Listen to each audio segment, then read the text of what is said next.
আজকের মুভিটি যে আপনার হৃদয় ছুঁয়ে যাবে সেই বিষয়ে সন্দেহ নেই। তবে এই গল্পটি আপনাকে এমন একটি শিক্ষা দিয়ে যাবে যে শিক্ষাটি হয়তো আপনার জীবনের চলার পথে বারবার কাজে লাগবে। গল্পের নাম মাই মাদার্স ব্লু স্কাই, অর্থাৎ আমার মায়ের নীল আকাশ। কথা দিচ্ছি এই গল্পটি আপনার হৃদয় থেকে যাবে আজীবন। তো কথা না বাড়িয়ে চলুন মুভির মূল গল্পে যাওয়া যাক। মুভির শুরুতে আমরা একটি জ্বলন্ত কয়লা খনি দেখতে পাই। সেই খনিতে একটি বাচ্চা ছেলে হাঁটাহাঁটি করছিল। এই বাচ্চাটির নাম আমির। সে আমাদের মুভির মূল চরিত্র। সে অনেকক্ষণ এক দৃষ্টিতে কয়লা খনির দিকে তাকিয়ে আছে। এর পরের দৃশ্যে দেখা যায় আমির পাহাড় বেয়ে কোথাও উঠছে। তার হাতে মাটি খোঁড়ার যন্ত্রপাতি। আমির একটি জায়গায় এসে মাটি খুঁড়তে থাকে। হঠাৎই সে কিছু একটা খুঁজে পায়, আর তখন এক পানির ঝাপটায় তার ঘুমটা ভেঙে যায়। আমির এতক্ষণ স্বপ্ন দেখছিল। মা তখন ব্যাকগ্রাউন্ড থেকে বলেন, কিছু একটা খেয়ে নাও, আমাদের কাজের দেরি হয়ে গিয়েছে। পরের দৃশ্যে দেখা যায় আমির তার বাসা থেকে বেরিয়েছে। তাদের বাড়িটি ছিল একটি বিস্তীর্ণ পাহাড়ের মাঝে। আশেপাশে কোনো বাড়ি নেই। আমির দৌড়ে কোথাও যাচ্ছে। আমির একটু উঁচু জায়গায় এসে দাঁড়ায়, আর তখন আমরা দূর থেকে কয়লা খনি দেখতে পাই। স্থানীয়রা এই খনিকে কাদেরের খনি হিসেবে জানে। আমির সেই খনিতে এসেছে। অন্যদিকে আমরা আরেকজন লোককে দেখতে পাই। এই লোকের নাম হচ্ছে ইউসুফ। সেই খনির ম্যানেজার। সে বাচ্চাদের নিয়ে খনির মালিক কাদেরের কাছে এসেছে। কাদের ফোনে কথা বলছিল। তার কয়লায় এখনো শর্টেজ আছে। সে ফোনে অন্য এক খনির ম্যানেজারকে বলছিল, আমি এখান থেকে আপনার ওখানে ওয়ার্কার পাঠাচ্ছি, আজ আরো বেশি করে কয়লা তুলতে হবে। ফোন রাখলে ইউসুফ কাদেরকে বলে, ওকে ওর মা আপনার কাছে পাঠিয়েছে। ওরা 2 ট্রাক কয়লা তুলেছে, আর সেগুলো আপনার কাছে বিক্রি করতে চায়। তখন কাদের আমিরকে বলে, তোমাকে না কতদিন বলেছি আমার খনিতে কাজ করতে। আমির বলে, আমাদের নিজেদের খনি আছে, আমি আপনার এখানে কেন কাজ করব। কাদের বলে, সামান্য কিছু কয়লা উত্তোলন করে নিজেদেরকে খনির মালিক মনে করো তোমরা, তোমার পরিণতিও তোমার বাবার মতোই হবে। আমির বলে, আমার বাবা খনির মধ্যে দুর্ঘটনায় মারা গিয়েছেন। কাদের বলে, সে যাই হোক, আমি তোমাদের কয়লা এখন কিনবো না। আমির বলে, আপনার না কয়লার শর্টেজ। কাদের রাগান্বিত হয়ে বাচ্চাটিকে বলে, আমার শর্টেজ 100 ট্রাক কয়লা, 2 ট্রাক না। তোমাদের যখন 5 ট্রাক কয়লা জমবে তখন আমার সাথে যোগাযোগ করো, এখন এখান থেকে যাও।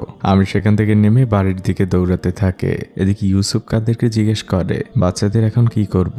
কাদের বলে, ওদের অন্য খনিতে পাঠিয়ে দাও। ইউসুফ হাতের একটি ইশারা দেয়, আর সাথে সাথে বাচ্চারা দৌড় দেয়। আর তাদের দেখা মাত্র আমিরও দৌড় দেয়। বাচ্চাগুলো আমিরকে ফলো করতে থাকে। আমির এসে একটি পাহাড়ের উঁচুতে বসে, আর তার চারপাশ ঘিরে সকল বাচ্চারা বসেছে। এরা সবাই মূলত আমিরের বন্ধু। আমির মাথা নিচু করেই বসেছিল।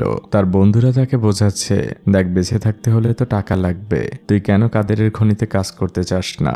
আমির কোনো উত্তর দেয় না। সে উঠে দাঁড়ায়, আর তারপর নিজের বাড়ির দিকে দৌড়াতে থাকে। এদিকে বাচ্চারা শুনতে পায় ইউসুফ সাহেব মোটরসাইকেল নিয়ে এদিকে আসছে, আর তাকে দেখা মাত্রই বাচ্চারা দেয় ভোদর। এদিকে আমির তাদের বাসার সামনে এসে মা মা বলে চিৎকার করছে, কিন্তু তার মা তখন বাসার মধ্যে ছিল না। আমির তখন বুঝে যায় তার মা এখন কোথায় রয়েছে। আমির দৌড়ে চলে যায় তাদের নিজস্ব কয়লা খনির মুখে, আর ভেতরে যে আমির তার মাকে বকাবকি করছিল, তোমাকে না কতদিন বলেছি একা একা কয়লা খনির এত ভেতরে যাবে না, ভেতরে গেলে আমি যাব। আমিরের মা হাঁপাচ্ছিলেন আর বলছিলেন, আমার কিছু হবে না, তবে আমরা একটি ফ্যান না কিনতে পারলে আর বেশি ভেতরে যেতে পারবো না। আমরা এই 2 ট্রাক কয়লা বিক্রি করে ফ্যান কিনতে পারলে আমাদের কাজের গতি অনেক বেড়ে যাবে।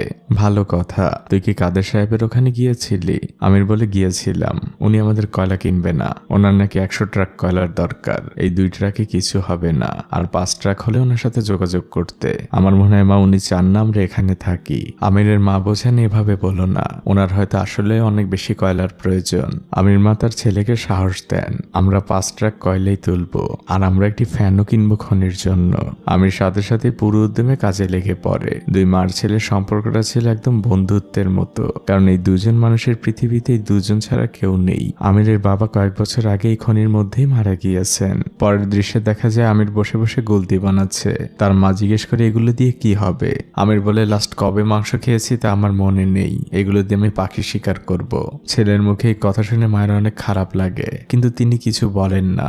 রাতের বেলা আমির ঘুমিয়ে গেলে তার পাশে মা চুপচাপ মন খারাপ করে বসে থাকেন। স্বামী মারা যাবার পরে তাকে অনেক কষ্ট করতে হচ্ছে। পরদিন সকালে আমিরের মা ঘুম থেকে উঠে বাসার চারপাশে আমিরকে ডাকতে থাকে, কিন্তু আমির তখন সেখানে ছিল না। হঠাৎই তার মা বুঝতে পারে আমির কোথায়। আমির খনির মধ্যে আটকা পড়েছে।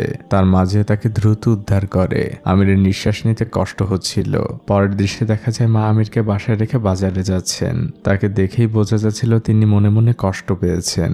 এদিকে আমির একটি টিলার উপরে বসে মায়ের জন্য অপেক্ষা করছিল। তখন সে দেখতে পায় দূর থেকে তার বন্ধুরা এদিকে আসছে।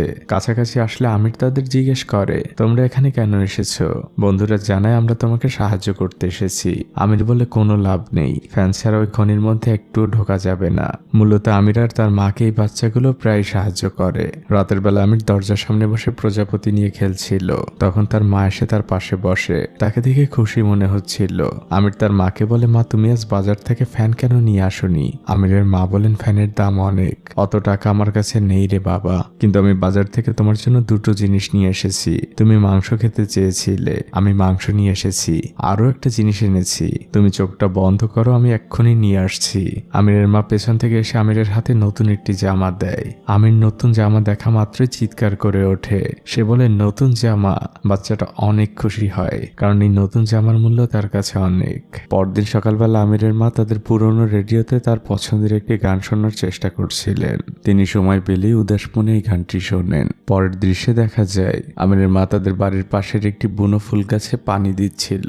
আমির তখন পাশ দিয়ে যাওয়ার সময় মা তাকে বলে, তুমি এই রোদের মধ্যে জামা ছাড়া কেন বেরিয়েছ? আমি তো আগেই বলেছি এই দুজন মানুষের মধ্যে সম্পর্ক অনেকটা বন্ধুত্বের মতো।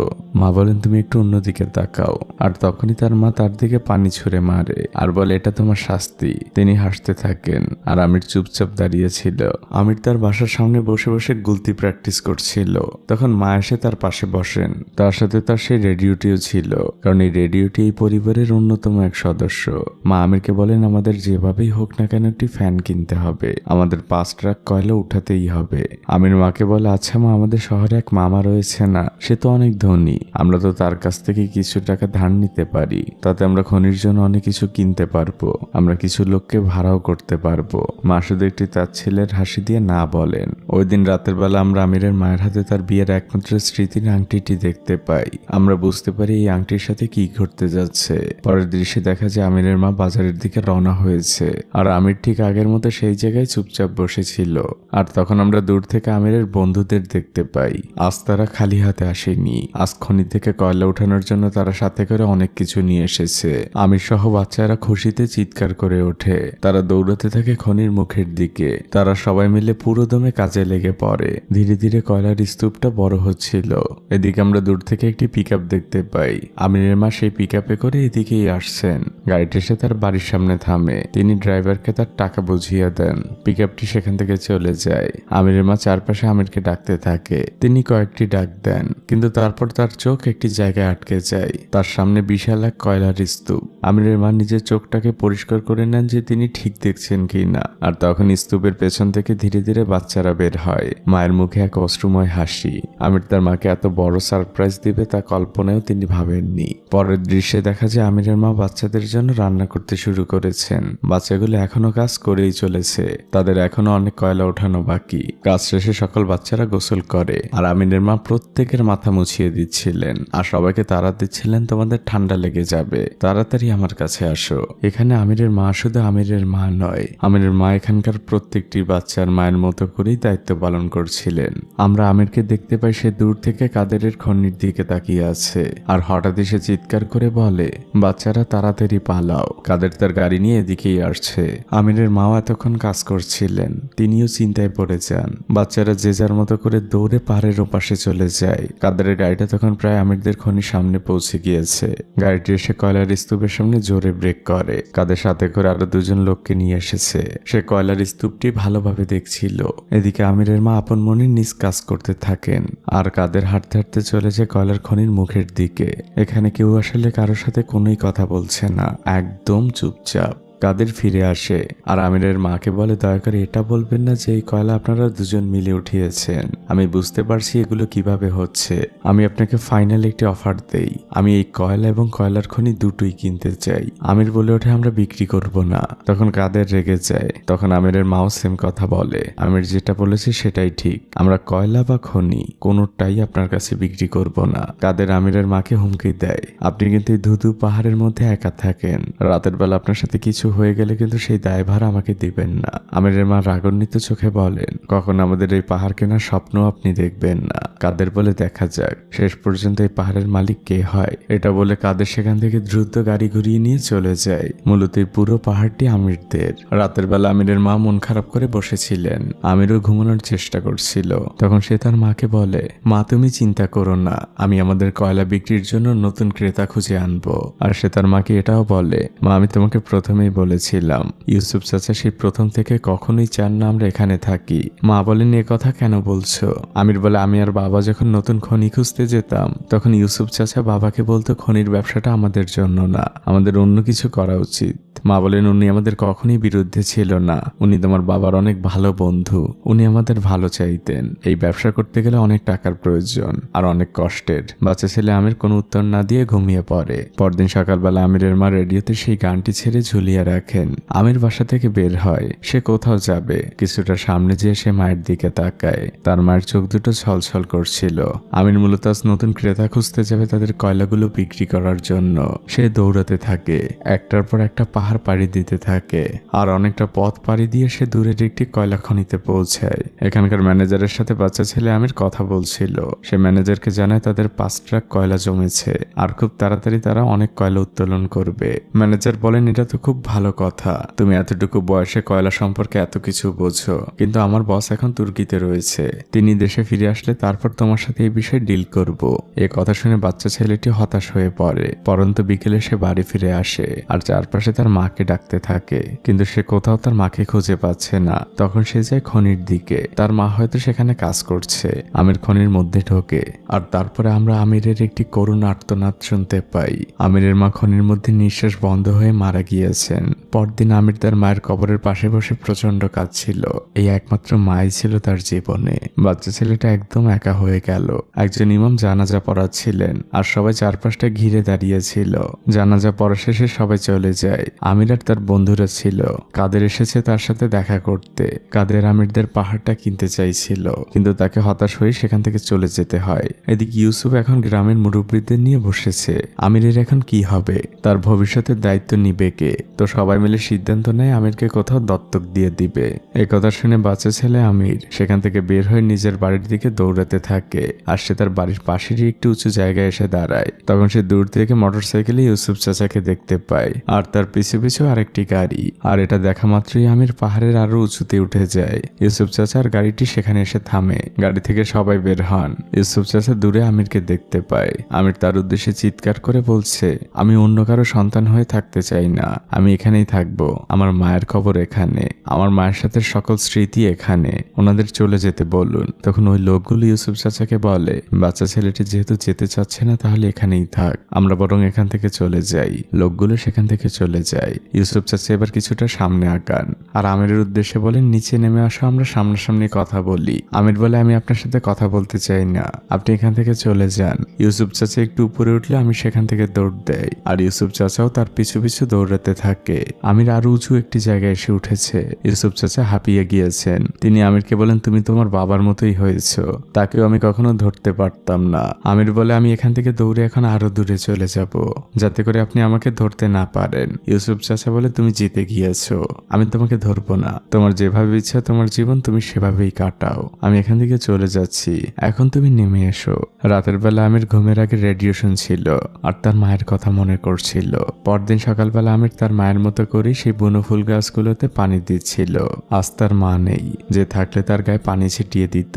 সেই কথা মনে করে আমির তার হাতে থাকা পানির বালতিটি নিজের মাথায় ঢেলে দেয়। অনেকক্ষণ বসে থাকে সে ওই গাছগুলোর পাশে। এরপর সে আপন মনে খনিতে কাজ করতে থাকে। পাশে রেডিওটা ছাড়া ছিল, সেখানে প্রোগ্রাম হচ্ছিল। বাচ্চা ছেলেটি অনেকক্ষণ কাজ করার পর সে একটু বিশ্রাম নেওয়ার জন্য বসে আর তখনই সে কল্পনা করে তার সামনে তার মা বসে আছে। সে অপলক দৃষ্টিতে তার ছেলের দিকে তাকিয়ে আছে। মা আমিরকে বলেন, আমাদের এই যুদ্ধে হেরে গেলে চলবে না, আমাদের জিততেই হবে, আর কখনো ভয় পেও না, মা সবসময় তোমার পাশে আছি। আমিরের কানে দূর থেকে একটি ট্রাক আসার শব্দ আসে। সে সাথে সাথে উঠে সেদিকে যায়। একটি সবুজ কালারের ট্রাক এদিকেই আসছে আর সেটি এসে কয়লার স্তূপের সামনে থামে। ট্রাক থেকে ইউসুফ চাচা নামেন। তিনি এসে আমিরের দিকে হাত বাড়িয়ে দেয়, কিন্তু আমির চুপচাপই দাঁড়িয়ে থাকে। ইউসুফ চাচা বলেন, তুমি আমার সাথে হাত মেলাবে না, আমি তোমাকে নিতে আসিনি, আমি শুধু নিতে এসেছি তোমার এই কয়লাগুলো। যেগুলো তুমি বিক্রি করতে চাও। আমির বলে আমি বিক্রি করব না। ইউসুফ চাচা বলে কেন? এগুলো বিক্রি করে তো তুমি খাবার কিনবে, পোশাক কিনবে, এটাই তো স্বাভাবিক। আমির বলে না, আমি বিক্রি করব না। ইউসুফ চাচা রেগেছে, বলেন এগুলো কি কয়লা নাকি সোনা? আমি অনেক কষ্ট করে কাদের সাহেবকে রাজি করিয়েছি। আমির বলে যে আমার মাকে অপমান করেছে তার সাথে কোনো ব্যবসা করব না। আমার আঙ্কেল শহর থেকে আসলে আমরা দুজন মিলে এটাকে অনেক বড় খনি বানাবো, কাদের সাহেবের থেকেও বড় খনি। এই কথা শুনে ইউসুফ চাচা কিছুক্ষণ চুপ করে থাকেন। তারপর তিনি তার ক্যাপ দিয়ে বাচ্চাটিকে আদর করে দেন আর ধীর গলায় বলেন ঠিক আছে, যেটা ভালো মনে করো। রাতের বেলা আমির বাসার সামনে বসে তার মায়ের সেই পছন্দের গানটি শোনার চেষ্টা করছিল, কিন্তু সে গানটি কোনো চ্যানেলেই খুঁজে পাচ্ছিল না। পরদিন সকালবেলা আমরা আমিরদের খনির মধ্যে থেকে কাদেরকে বের হতে দেখি। সে মূলত খনির ভেতরটা দেখতে এসেছে। অন্যদিকে আমির বেরিয়েছিল পাখি শিকার করতে। সে দূর থেকে দুটো পাখি দেখতেও পায়। সে তার গুলতি তাক করে সেদিকে, কিন্তু সেখানে ছিল একটি মা পাখি আর তার বাচ্চা। মা পাখিটি ছোট বাচ্চাটির জন্য খাবার সংগ্রহ করছিল। আমির এটা দেখে তার হাতের গুলতিটি নামিয়ে রাখে, কারণ সেও তো একজন মা হারা বাচ্চা। আর কিছুক্ষণ অপলক দৃষ্টিতে তাকিয়ে থাকে ওই পাখিগুলোর দিকে। হঠাৎই তার কানে একটি গাড়ির শব্দ আসে। সে সাথে সাথে দৌড়ে যায় আর রাস্তায় নেমে গাড়ির সামনে দাঁড়িয়ে পড়ে। এটা ছিল কাদেরের গাড়ি। কাদের চিৎকার করে বলে তুমি এভাবে কেন গাড়ির সামনে আসলে? তোমার ভয় নেই? কাদের তার সহকারীকে বলে আমিরকে রাস্তা থেকে সরাতে। কাদেরের সহকারী তাকে সরানোর চেষ্টা করলে আমির চিৎকার করে বলে আপনি আমার অনুমতি ছাড়া এখানে কেন এসেছেন? এটা আমার পাহাড়, আমার জায়গা। এই সময় ইউসুফ চাচা অপর প্রান্ত থেকে আসেন। তিনি এসে কাদেরের সহকারীকে বাধা দেয়। তাদের মধ্যে হাতাহাতি শুরু হয়। কাদেরের সহকারী ইউসুফ চাচাকে ধাক্কা দিয়ে ফেলে দেয়। কাদেরও গাড়ি থেকে নামে আর ইউসুফ চাচাকে অনেক বকাঝকা করতে থাকে। তোমার তো এই সময় খনিতে থাকার কথা, তুমি এখানে কি করছো? আমি বুঝতে পেরেছি তুমি এই ছেলেটিকে দত্তক নিতে চাইছো। কাদের ইউসুফ চাচাকে অনেক বকাঝকা করেন আর তারপর সেখান থেকে গাড়ি নিয়ে চলে যান। দৃশ্য পরিবর্তন হয়। আমির ইউসুফ চাচার ক্ষতস্থান ড্রেসিং করে দিচ্ছিল। ইউসুফ চাচা বলেন আমি তোমাকে একটি ভালো সংবাদ দিতে আসছিলাম, কিন্তু মাঝপথেই তো মারামারিতে জড়িয়ে পড়লাম। আমির বলে আমার আঙ্কেলের কোনো খবর? ইউসুফ চাচা মুস্কে হাসি দিয়ে বলেন হ্যাঁ। পরবর্তী দৃশ্যে দেখা যায় ইউসুফ চাচা বের হয়ে যাচ্ছেন। যাবার আগে তিনি আমিরকে জিজ্ঞেস করেন এখন কি আমার উপর একটু বিশ্বাস হয়েছে? আমরা কি এখন ভালো বন্ধু হতে পারি? আমির মুস্কে হাসি দেয়। আমরা বুঝতে পারি সে এখন ইউসুফ চাচাকে ভালো বন্ধু মনে করে। ইউসুফ চাচা তার পুরনো বাইকটি স্টার্ট দেন আর তারপর সেখান থেকে খুব দ্রুত গতিতে বেরিয়ে যান। আমির কিছুক্ষণ দূর থেকে তার দিকে তাকিয়ে থাকে। এরপর সে প্রতিদিনের মতো আসে কয়লা খনিতে কাজ করার জন্য। আর বরাবরের মতো সে তার সাথে করে সেই রেডিওটি নিয়ে এসেছে। সেটিকে সে এক কর্নারে ঝোলায়। সেটিতে তখনও প্রোগ্রাম চলছিল। আর এরপরে আমির ভেতরে প্রবেশ করে। সে অনেকক্ষণ কাজ করে। তারপর হঠাৎই আমরা ভেতরে কিছু একটা ধসে পড়ার শব্দ শুনতে পাই। চারদিকে ধুলো উঠতে থাকে। ভেতর থেকে আর কোনো শব্দ আসছে না। এভাবেই সময় অতিবাহিত হতে থাকে। এক সময় বিকেল গড়িয়ে সন্ধে হয়ে যায়। তারপর রাত নেমে আসে। পরদিন সকালবেলা আমরা ইউসুফ চাচাকে দেখতে পাই সে তার বাইকে করে এদিকেই আসছে। সে এসে আমিরের বাসার সামনে থামে আর আমিরের নাম ধরে চিৎকার করতে থাকে। সে বলতে থাকে আমি তোমার জন্য নাস্তা নিয়ে এসেছি, আমরা দুজন একসাথে নাস্তা করব। কিন্তু আমিরের কোনো সারা শব্দ নেই। ইউসুফ চাচা তখন খনির মুখে যান। তিনি সেখানে রেডিওটা ঝোলানো দেখেন। তখনও রেডিওতে প্রোগ্রাম চলছিল। তিনি রেডিওটি অফ করে দিয়ে খনির মধ্যে ঢোকেন আর আমিরের নাম ধরে চিৎকার করেন। তখন ওপাশ থেকে আমির উত্তর দেয় আমি এখানে আটকে পড়েছি। ইউসুফ চাচা আরো কিছুটা সামনে আগান আর আমিরকে বলেন তুমি দেওয়ালের ওপাশে আছো, কিন্তু এই দেওয়াল ভাঙতে হলে আমার কিছু একটা দরকার, আমি সেটা নিয়ে আসি। ইউসুফ চাচা যন্ত্র নিয়ে এসে মাটির স্তূপটি সরাতে থাকেন আর তিনি অন্ধকারের মধ্যেই জিজ্ঞেস করেন তুমি কতক্ষণ থেকে এখানে আটকে আছো? আমির জানে গতকাল থেকে। ইউসুফ চাচা বলেন তোমার ভয় করেনি? আমির বলে আমি জানতাম আপনি আসবেন, তবে আরেকটু লেট হলে হয়তো আমার জন্য টিকে থাকাটা কষ্ট হয়ে যেত। আর ফাইনালি ইউসুফ চাচা আমিরকে উদ্ধার করতে সক্ষম হন। আমির ইউসুফ চাচাকে জানে এখানে ভেতরে আর কোনো কয়লা নেই। বাইরে এসে ইউসুফ চাচা আমিরকে বোঝায় আমি আগে থেকেই জানতাম এখানে সর্বোচ্চ 5-6 ট্রাক কয়লাই হবে, কিন্তু আমি তোমাদের বলিনি কারণ তোমাদের মনোবল ভেঙে যাবে আর তুমি আমাকে বিশ্বাসও করবে না। তোমার বাবা যখন এই খনিটি খুঁড়েছিল সে ওই বিষয়টি জানতো, কিন্তু সে মানুষের চাকরি করতে চাইতো না, সে নিজের পায়ে দাঁড়াতে চাইতো। দৃশ্য পরিবর্তন হয়। আমির গোসল করে বেরিয়েছে। ইউসুফ চাচা তাকে ঠিক তার মায়ের মতো করেই মাথা মুছিয়ে দেন। আমির ইউসুফ চাচাকে বলে আচ্ছা আমরা তো এখন ভালো বন্ধু, আপনি তো আমার পার্টনার হতে পারেন। বাবা বলেছিল আমাদের এই পাহাড়ে আরো অনেক মাইন আছে, আমাদের শুধু খুঁজে বের করতে হবে। ইউসুফ চাচা বলেন তিনি ঠিক বলেছিলেন, তোমার বাবা অনেক বিচক্ষণ একজন মানুষ ছিল। আমরা ছোটবেলায় একসাথে বড় হয়েছি। ওই যে দূরের পাহাড়গুলো দেখছো, ছোটবেলায় আমরা ওই পাহাড়ে পাড়ি দিয়ে ওপারে যেতাম, শহরে যে সিনেমা দেখতাম। আবার আসার সময় দুষ্টু ছেলেরা যদি যদি আমাদের সাথে ঝগড়া করত, আমরা দুজন মিলে মারামারি করতাম। তোমার বাবা অনেক শক্তিশালী ছিল, আমাকে সবসময় প্রোটেক্ট করতেন, আর তিনি আমার থেকে 2 বছরের বড় ছিলেন, তাই আমি তাকে সবসময় বড় ভাইয়ের মতো করেই মানতাম। দৃশ্য পরিবর্তন হয়। আমরা দেখতে পাই আমির আর ইউসুফ চাচা হাতে দুটো মাটি খোঁড়ার যন্ত্র নিয়ে বেরিয়ে পড়েছেন। আমির সামনে দৌড়াচ্ছিল আর ইউসুফ চাচা তাকে পেছন থেকে ফলো করছিল। আমির পাহাড় বেয়ে উপরে উঠছে। আরো কিছুটা পথ আসার পরে আমির ইউসুফ চাচাকে একটি জায়গা দেখায় আর বলে এটাই সেই জায়গা। ইউসুফ চাচা চারপাশটা খুব ভালোভাবে দেখে নেন আর তারপর তিনি ওই জায়গাটি ঘুরতে শুরু করেন। অল্পটা ঘোরার পরে তিনি সেখান থেকে কিছু মাটি বের করেন আর সেখানে বসে মাটিগুলো পরীক্ষা করছিলেন। আমির জিজ্ঞেস করে জায়গাটা কি ভালো, আমরা কি ভেতরে কয়লা পাবো? ইউসুফ চাচা বলেন জায়গাটা ভালো, তবে এই যে দেখো মাটির ভেতরে অনেক পাথর আর এই পাহাড়ের ওপাশেও পাথরের দেওয়াল। এখান থেকে খুব বেশি আমরা ঘুরতে পারবো না, তবে হয়তো 5-10 ট্রাক কয়লা আমরা পেয়ে যাব। আর চারপাশটা দেখো এমন অনেক পাথর ছড়িয়ে আছে। বাচ্চা ছেলে আমিরের মনটা খারাপ হয়ে যায়। তখন ইউসুফ চাচা আমিরকে বলেন, আজ তুমি আমাকে বড় একটি শিক্ষা দিলে, তোমার কাছ থেকে আমার অনেক কিছু শেখার আছে। আমি আর কাদেরের খনিতে কাজ করব না। এই কাদেররা আমাদের চাকরি নামক মরিচিকা দিয়ে সারা জীবন গোলাম বানিয়ে রাখে। আমরা কখনোই সেই গোলামি থেকে বের হতে পারি না। আমরা এখন থেকে পার্টনার। বাচ্চা ছেলে আমির অনেক খুশি হয়ে যায়। তারা দুজন আবারও বেরিয়ে পড়ে নতুন খনির খোঁজে। এদিকে আমরা দেখতে পাই আমিরের বন্ধুরা মন খারাপ করে পাহাড়ের ঢালে বসে আছে। তখন আমির আর ইউসুফ আঙ্কেল তাদের কাছে আসেন। ইউসুফ আঙ্কেল জিজ্ঞেস করেন তোমাদের কি হয়েছে? বাচ্চারা বলে আমাদের কাদের কাছ থেকে বের করে দিয়েছে। আঙ্কেল জিজ্ঞেস করেন কেন? বাচ্চারা বলে কারণ আমরা আমিরকে সাহায্য করেছি। কাদের বলেছে আমিরের কাছে যেই কাজ করতে আর তার কাছ থেকে বেতন নিতে। ইউসুফ আঙ্কেল বলেন তোমরা চিন্তা করো না। বাচ্চা ছেলে আমির যে মন খারাপ করে বসে থাকে। ইউসুফ চাচা যে তার পাশে বসে আর আমিরকে বলে চিন্তা করো না, আল্লাহ একটা পথ অবশ্যই বের করে দিবেন। আমির মাথা নিচু করেছিল আর ইউসুফ চাচা উদাস মনে দূরে তাকিয়েছিলেন। হঠাৎই সবাই ট্রাক আসার শব্দ শুনতে পায়। সবার চোখ চলে যায় সেদিকে। সবাই দেখতে পায় পরপর দুটো ট্রাক এদিকে আসছে, একটি কয়লা উঠানোর আর একটি কয়লা বহন করার। আমির বুঝতে পারে যে কারা আসছে। আপনাদের নিশ্চয়ই মনে আছে আমির অন্য একটি কয়লা খনিতে কথা বলতে গিয়েছিল। এই ট্রাকগুলো সেই কয়লা খনি থেকে এসেছে। সেই খনির ম্যানেজার ট্রাক থেকে নামে। আমির থেকে খুশি মনে সালাম দেয়। ম্যানেজার জিজ্ঞেস করে তোমার কয়লা কোথায়? আমির ম্যানেজারের হাত ধরে কয়লার কাছে নিয়ে আসে। ম্যানেজার কয়লা পরীক্ষা করছিলেন। এতক্ষণই ইউসুফ চাচা উঠে আসলো এদিকে। তিনি আগে থেকে এই ম্যানেজারকে চিনতেন, কারণ তিনিও তো একটি কয়লা খনির ম্যানেজার ছিলেন। তারা দুজনে হাত মেলান। ওই ম্যানেজার জিজ্ঞেস করে এগুলো কি আপনার কয়লা? ইউসুফ চাচা বলে না না, এগুলো সব আমিরের কয়লা আর আমরা সবাই ওর ওয়ার্কার। তখন ম্যানেজার তার ব্যাগ থেকে 1 বান্ডিল টাকা বের করেন আর আমিরের হাতে দিয়ে বলেন এখানে 1 মিলিয়ন আছে আর বাকি টাকা অফিসে যেয়ে কাল নিয়ে আসবে।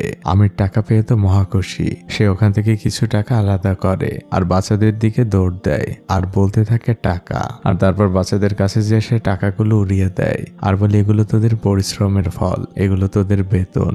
ইউসুফ চাচার ওই ম্যানেজার মুগ্ধ চোখে তাকিয়ে আছে। এরপর ম্যানেজার গাড়িকে ইশারা করেন কয়লাগুলো লোড করতে। ওই দিন রাতের বেলা আমিরের বাসায় অনেক খাবারের আয়োজন করা হয়েছে তার বন্ধুদের জন্য। তারা সবাই মিলে অনেক মজা করতে থাকে, বাজি ফোটাতে থাকে তারা। বাচ্চাগুলো আজ মহা খুশি। পরদিন সকালবেলা আমির আর ইউসুফ চাচা আবারও বেরিয়ে পড়েছেন নতুন কোনো খনির খোঁজে। তারা একটি জায়গা খোঁড়ে। অনেকটা খোঁড়াখড়ির পর ইউসুফ চাচা হতাশ হন। তারপর তারা দুজন যেয়ে পাহাড়ের উপরে আরো একটি জায়গা খোঁড়ে। এখানের মাটিও তারা পরীক্ষা করতে থাকেন। এখানেও তারা ভালো কিছু পান না। তারা দূর পাহাড়ের দিকে তাকিয়ে আছে। তারপর বিশ্রাম নেওয়ার জন্য তারা দুজন একটি জায়গায় বসে। আমির রেডিওতে বিভিন্ন চ্যানেল ঘোরাচ্ছিল।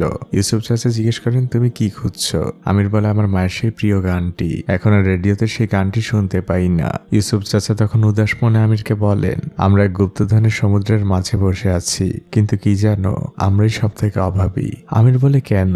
আমরা গুপ্তধনের সমুদ্রের মাঝে বসে থাকলে আমরা কেন অভাবী? ইউসুফ চাচা বলেন কাদেরের মতো মানুষদের জন্য। তারা কখনো চায় না আমরা নিজেদের পায়ে দাঁড়াই। আর আমরা মানুষরা একসময় চাকরি করতে করতে অভ্যস্ত হয়ে যাই, চাকরির বাইরে স্বপ্ন দেখতে ভুলে যাই। আমির আর ইউসুফ আঙ্কেল আবারও হাঁটা শুরু করেন দূর পাহাড়ের দিকে। একটি জায়গায় এসে ইউসুফ আঙ্কেল থেমে যান আর তিনি অনেক খুশি হয়ে যান। তিনি আমিরকে বলেন আল্লাহ চাইলে এখানে আমরা 1 লাখ ট্রাকও কয়লা পেতে পারি। চারপাশটা ভালো করে দেখো, এখানে আগেও একটি মৃত কয়লা খনি ছিল। বাচ্চা ছেলে আমিরও অনেক খুশি হয়। সে এক আশার আলো দেখতে পায়। এরপরে তারা দুজন যখন ফিরে আসে আমিরের বাসার সামনে তখন একটি সাদা কালারের গাড়ি দাঁড়িয়ে ছিল। ইউসুফ চাচা আমিরকে চোখের ইশারা করেন। কিছুটা দূরে আমিরের মামা বসেছিলেন। আমির মামাকে দেখা মাত্রই চিৎকার করে ওঠে আর সে সাথে সাথেই দৌড় দেয়। সে যে তার মামাকে জড়িয়ে ধরে। তার মামা তাকে কপালে মুখে চুমু দিচ্ছিল। ইউসুফ চাচা একটি প্রশান্তির হাসি দেন। পরের দৃশ্যে দেখা যায় আমিরের মামা তার প্রিয় বোন অর্থাৎ আমিরের মায়ের কবরের পাশে বসে কাঁদছিলেন। আমিরের দু চোখ বেয়েও পানি পড়ছিল। মামা ইউসুফ চাচাকে বলছিলেন, আমি ওদেরকে কতবার রিকোয়েস্ট করেছি তেহরানে যাওয়ার জন্য। ইউসুফ চাচা বলেন, ওরা তেহরানে যেয়ে কি করত? ওরা এই পাহাড়ে বড় হয়েছে। এখানে নীল আকাশের দিকে তাকালে আমির তার মাকে খুঁজে পাবে। আপনি যদি চুপচাপ কান পেতে শোনেন, এই পাহাড়ের প্রতিধ্বনির মধ্যেও আমিরের মায়ের শব্দ শুনতে পাবেন। আমির তার চোখের পানি মোছে। পরের দৃশ্যে আমরা দেখতে পাই কাদের গাড়ি নিয়ে আমিরের বাসার সামনে এসেছে। মূলত আমিরের মামার সাথে কাদেরের অনেক আগের থেকেই ভালো বন্ধুত্ব। তারা দুজন বুক মেলায় আর নিজেদের খবর নিতে থাকে। তখন সেখানে ইউসুফ চাচাও আসেন। কাদের ইউসুফ চাচাকে দেখা মাত্রই বলেন, তুমি কাজে কেন যোগ দিচ্ছ না? আমার এখন আর তোমার প্রতি কোনো রাগ নেই। ইউসুফ চাচা তখন তার ছেলের হাসি দিয়ে বলেন, ওই বাচ্চাগুলোর কি হবে যাদের আপনি কাজ থেকে বের করে দিয়েছেন? কাদের বলে, ওদেরও তোমার সাথে নিয়ে আসো। ইউসুফ চাচা বলেন, কিন্তু ওরা তো যাবে না। কাদের বলে, কেন? আমি কি ওদের টাকা দেই না? ইউসুফ চাচা বলেন, সবকিছু টাকা দিয়ে হয় না। কাদের বলে, বর্তমান পৃথিবীতে সবকিছু টাকা দিয়েই হয়। এবার কাদের আমিরের মামাকে বলে, আপনি একটি ভালো সিদ্ধান্ত নিয়েছেন। আপনি আমিরকে এখান থেকে তেহরানে নিয়ে যাবেন। আর এটা শোনা মাত্রই আমির ঠিক আগের মতো করেই পাহাড় বেয়ে উপরে উঠতে থাকে। আর সে পাহাড়ের উপরের চূড়ায় যে চিৎকার করে বলে, আমি এখান থেকে কোথাও যাব না। এই পাহাড় আমার, এই বাড়ি আমার, আমার খনি আছে, আমি এখানেই থাকবো। ওই দিন রাতের বেলা আমির তার মামার পাশে বসেছিল। আমিরের মামা আমিরকে বলে, তোমাকে তেহরানে যেতে হবে। এটা মানুষের থাকার মতো কোনো জায়গা না। আশপাশের পাহাড়টা দেখেছো? এখানে সব বন্য পশু পাখি দিয়ে ভর্তি। আর তাছাড়া একটি কয়লা খনি খুঁড়তে কত টাকা লাগে তুমি জানো? আমি তো তোমাকে 1 টাকাও দিব না এখানে কয়লা খনি খুঁড়তে। আমির কিছুক্ষণ চুপচাপ মন খারাপ করে বসে থাকে। দৃশ্য পরিবর্তন হয়। পরদিন সকালবেলা আমিরের মামা ইউসুফ আঙ্কেলকে বলছে, আমি অনেক কষ্টে আমিরকে রাজি করিয়েছি তেহরানে নিয়ে যাওয়ার জন্য। আপনি ওকে প্লিজ কোনো বাধা দিবেন না। ইউসুফ চাচা কোনো উত্তর দেন না। আর এদিকে আমরা আমিরকে দেখতে পাই সে তার মায়ের দেওয়া সেই নতুন জামাটি পরে দৌড়ে এদিকেই আসছে। সে শেষবারের মতো তাদের সেই বুনো ফুল গাছগুলোতে পানি দিচ্ছে। এগুলো জুড়ে তার মায়ের কত স্মৃতি জড়িয়ে আছে। এদিকে ইউসুফ চাচা কিছুটা দূরে হতাশ হয়ে বসে আছেন। অন্যদিকে আমির ঘরের মধ্যে আয়নার সামনে দাঁড়িয়ে তার চুলগুলো আঁচড়াচ্ছিল। বাচ্চা ছেলেটি যেন একদম নিশ্চুপ হয়ে গিয়েছে। এই ঘরে তার মায়ের সাথে তার কত স্মৃতি রয়েছে। এরপর সে যে তার মায়ের একটি পুরনো কাপড় ধরে ঘ্রাণ নিচ্ছিল। এখন এই কাপড়গুলোর মধ্যে সে তার মায়ের ঘ্রাণ খুঁজে পায়। এরপর বাচ্চা ছেলেটি একটি ব্যাগ নিয়ে ধীর পায়ে বাসা থেকে বের হয় আর গুটি গুটি পায়ে সামনের দিকে আগাতে থাকে। রেডিওটা তখনও বাইরের দেওয়ালে ঝোলানো ছিল। আমির কিছু সময়ের জন্য থেমে যায় আর সে পিছন ঘুরে সে তার মাকে কল্পনা করে। তার মা বাড়ির আঙিনায় পানি দিচ্ছিল। মা কিছুক্ষণ হাসি মুখে ছেলের মুখের দিকে তাকিয়ে থাকেন। আমির তার মায়ের দিকে হাত বাড়ায়, কিন্তু তিনি ঘরের মধ্যে ঢুকে যান। এরপর আমির যে সেই রেডিওটা দেওয়াল থেকে নামায় আর সে রেডিওর চ্যানেলগুলো ঘোরাতে থাকে। আর তখন হঠাৎই তার মায়ের সেই পছন্দের গানটি বেজে ওঠে। আমির দৌড়ে তখন ইউসুফ চাচার কাছে যান আর তাকে বলেন, এটা আমার মায়ের সেই প্রিয় গান যেটা আমি অনেকদিন ধরে খুঁজছি। আমি এখান থেকে কোথাও যাব না। আমার এই বাড়ির চারপাশে আমার মায়ের স্মৃতি জড়িয়ে আছে। বাচ্চা ছেলেটির কথা শুনে আমিরের মামা কাঁদছিলেন। ইউসুফ চাচা আমিরকে সান্ত্বনা দেয়। তারপর দুজন মিলে ওই গানটি শুনতে থাকে। দৃশ্য পরিবর্তন হয়। আমরা বুঝতে পারি আমির তেহরানে ফিরে যায়নি। সে ইউসুফ চাচার সাথে রওনা হয়েছে নতুন কোনো খনি খুঁজতে। আর এই দৃশ্যের মধ্যে দিয়ে এই মুভিটি এখানেই শেষ হয়ে যায়। এই মুভিটি আমাদের একটি বিষয় উপলব্ধি করায়, চাকরি আসলে বড় লোকদের সৃষ্টি, যারা চায় না আমরা কখনো নিজ পায়ে দাঁড়াই। যেমনটি ইংরেজরা এই উপমহাদেশে করেছিল। তারাই আমাদের উপমহাদেশে বেশি চাকরির প্রচলন করেছিল।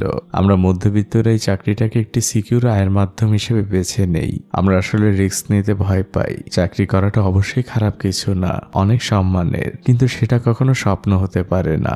মানুষের স্বপ্নের পরিধি আরো বড়। তাই চাকরি শুরু করার আগে একবার হলেও নিজের ভেতরে লুকিয়ে থাকা যোগ্যতাটা পরীক্ষা করা উচিত।